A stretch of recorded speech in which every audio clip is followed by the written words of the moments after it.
Magandang araw sa inyong lahat at welcome sa aking channel.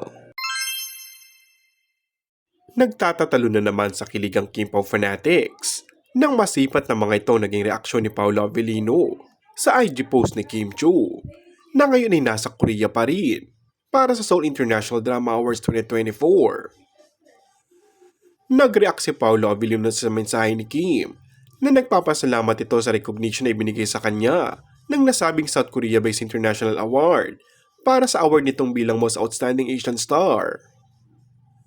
Sabi ni Kim sa kabuuang mensahe niya sa post, "Beyond grateful to be recognized as the Most Outstanding Asian Star at Seoul International Drama Awards 2024.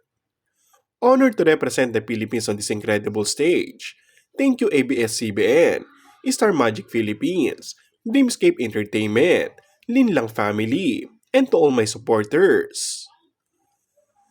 Sinundan niya ito ng heart icon ng Korean flag, hand praying at Philippine flag emojis. Kabilang sa bumati kay Kim si Paolo, isinulat ng aktor ang katagang congratulations kasunod ng isang clapping hand emoji. Say ng mga netizens sa thread ng comment ni Paolo, ang reaction daw talaga ng aktor ang hinihintay nila mangyari. Marami sa mga fans ang maraming nanalo na loto na nagsasabing masayang masaya ako. Ikinatuwa ng marami ang pagiging proud ni Paolo kay Kim sa kanyang award.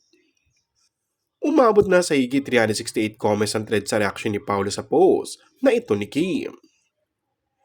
Samantala, tinatawag ngayong Global Filipina, Queen, Outstanding Asian Star si Kim, kaugnay sa award na ito.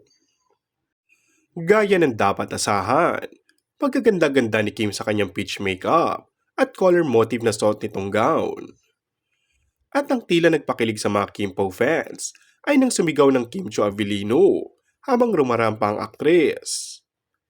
Mukhang nabawasan kasi yung kaba ni Kimi dahil sa sigaw ng fans. And that's all for our today's video. Kung bago ka lang sa aking channel ay mag-subscribe at pindutin na rin ang notification bell. Maraming salamat!